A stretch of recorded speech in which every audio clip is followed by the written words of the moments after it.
7 times. David was a passenger in the car of a young man who had been drinking, and he was seen going almost 100 miles an hour.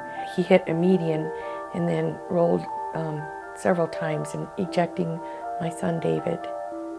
So David died instantly.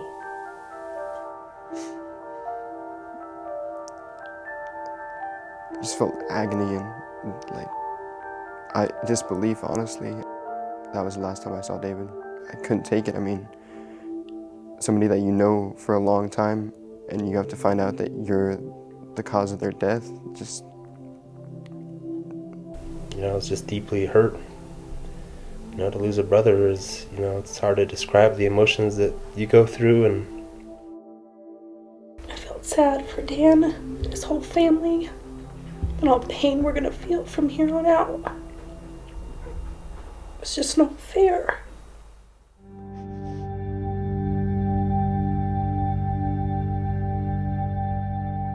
We were part of this court system, and there was multiple other cases happening before and after ours, and we were just kind of shuffled in and shuffled out. We saw no remorse at all in this young man, Dylan, from what we could see.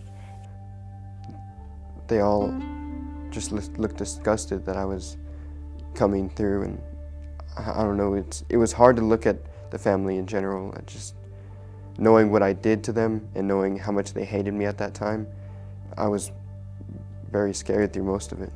It was 6 or 8 months of just not knowing, and anger's building up, and you know, we start making stories of our own that Dylan's out partying and maybe he's drinking and driving again. We really didn't get much accomplished. I wasn't able to speak with the family. It didn't seem fair, and it didn't seem right, and it made me angry, and it made a lot of us have a lot of hate for the whole situation, and Dylan, because we didn't get to see him. We felt like we were re-victimized all over again. I knew that what we were dealing with was an emotionally impactful situation. I started pushing with the district attorney's office to try and get restorative justice as part of the components in this from the very beginning.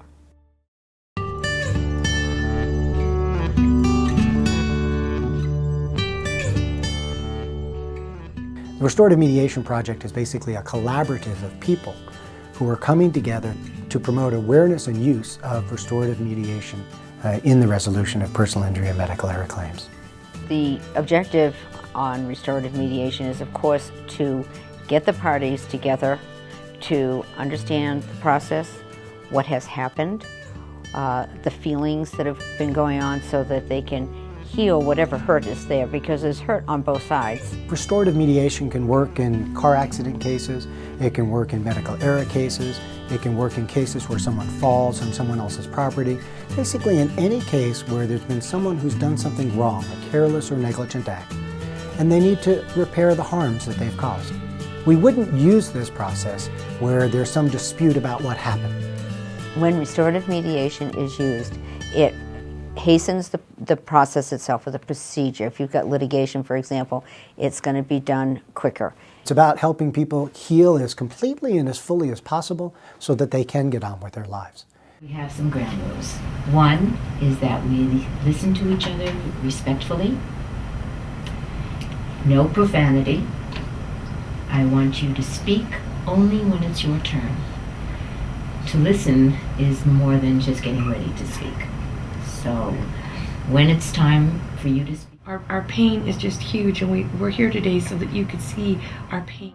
But there's another part of me that wants to see you do good in the world and learn from this and not ever let it happen again. David was an amazing person, and I was very stern and very angry at this young man. And this young man started to speak up and explain to us that he had lost every single one of his friends because of what happened to David.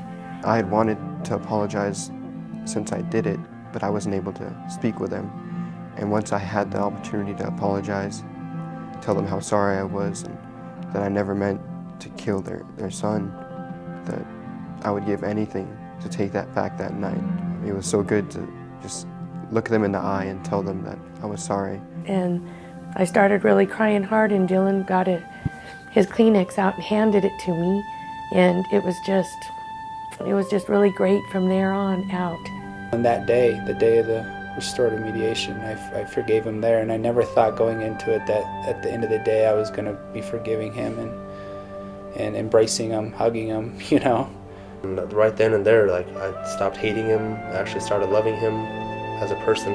Being able to get a forgiveness, that was the last thing I would have hoped for, and it happened. I would hate to even imagine, you know, where I'd be physically and mentally if we hadn't gone through this restorative mediation. It was just like we were reborn. The impact of the restorative mediation in this particular situation actually exceeded my expectations. And it was just amazing to watch. It's really nothing mystical or magical. It's actually looking at another and saying, what happened?